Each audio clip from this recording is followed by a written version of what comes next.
ঈদকে সামনে রেখে ব্যস্ত সময় পার করছে নরসিংদীর তাঁত শিল্পের কারিগররা। অর্ডারের চাহিদা মেটাতে রোজার 1 মাস আগে থেকেই রাত দিন কাজ করছে কারিগররা। গত বছরের তুলনায় এবার কাপড়ের দাম কিছুটা বেশি, কারণ হিসেবে উপকরণের মূল্য বৃদ্ধিকেই দায়ী করছেন তাঁত ব্যবসায়ীরা। মাহবুবুর রহমানের প্রতিবেদন, জানাচ্ছেন আফরিন পপি। বাহারি রং আর আধুনিক ডিজাইনের নরসিংদীর তাঁতের শাড়ি রয়েছে আলাদা ঐতিহ্য।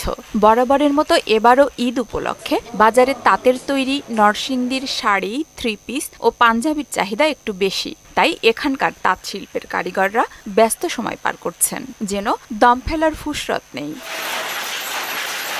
তবে উপকরণের মূল্য বৃদ্ধি ও উৎপাদন কম হয় গত বছরের তুলনায় এবার কাপড়ের দাম কিছুটা বেশি। রমজান উপলক্ষে মনে করেন আমাদের প্রোডাকশন বেশি দাম লাগে, কাপড় বেশি বেশি লাগে, আগে তো অনেক বেশি। দিন রাত কাম করতে ব্যস্ত আছে। রমজান মাসে কাপড়ে একটু চাহিদা থাকে, আমরা বেশি প্রোডাকশন দিলে আমাদের মাস শেষের স্যালারিটা একটু বেশি আসে। দিন রাত 24 ঘন্টা আমরা পরিশ্রম করি, পরিশ্রম করে আমাদের বেতনও বেশি টাকাই। দেশীয় ঐতিহ্যের কাপড় তৈরি হয় নরসিংদীতে, যা ঢাকা সহ সারা দেশে সরবরাহ করা হয়।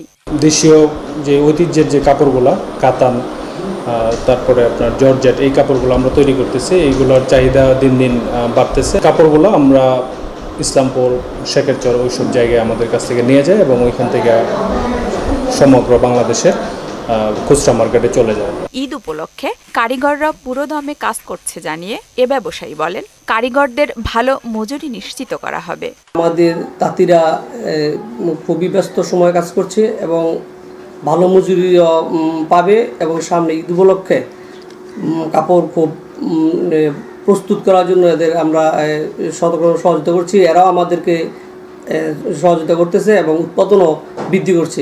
ঐতিহ্যবাহী এ তাঁত শিল্পকে টিকিয়ে রাখতে সহজ শর্তে ঋণ সহযোগিতা সহ সরকারি সব ধরনের সহায়তা চান তাঁত শিল্প সংশ্লিষ্টরা। আফরিন পপি, মোহনা সংবাদ।